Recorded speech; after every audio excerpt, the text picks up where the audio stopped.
મહેસાણા જિલ્લામાં કાલરી અને ડીલવાડા વચ્ચે અકસ્માત બાદ આગની ઘટના સામે આવી રહી છે, જે ફોર વ્હીલર કાર અને ડમ્પર વચ્ચે અકસ્માત સર્જાતા બંને વાહનોમાં આગ લાગી હતી।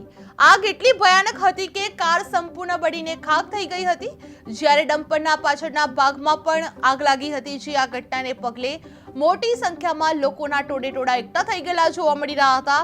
જે આ ઘટનાની જાણ થતાં ફાયર વિભાગને તાત્કાલિક જાણ કરવામાં આવી હતી અને ફાયર વિભાગ તાત્કાલિક ઘટના સ્થળ પર પહોંચીને આગને નિયંત્રણમાં મૂકવામાં આવી હતી।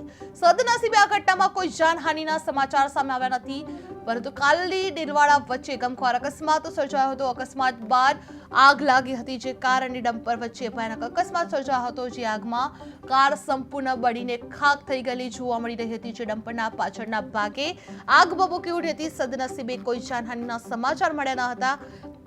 ફાયર વિભાગને તાત્કાલિક જાણ કરવામાં આવી હતી। ફાયર વિભાગ તાત્કાલિક ઘટના સ્થળ પર પહોંચીને આગને નિયંત્રણમાં મૂકવામાં આવી હતી કે સંપૂર્ણ કાર સંપૂર્ણ બળીને ખાખ થઈ ગયેલી જોવા મળી હતી, જ્યારે ડમ્પરના પાછળના ભાગમાં આગ લાગી હતી। જે આ ઘટનાને પગલે મોટી સંખ્યામાં લોકોના ટોળેટોળે એકઠા થઈ ગયેલા જોવા મળી રહ્યા છે।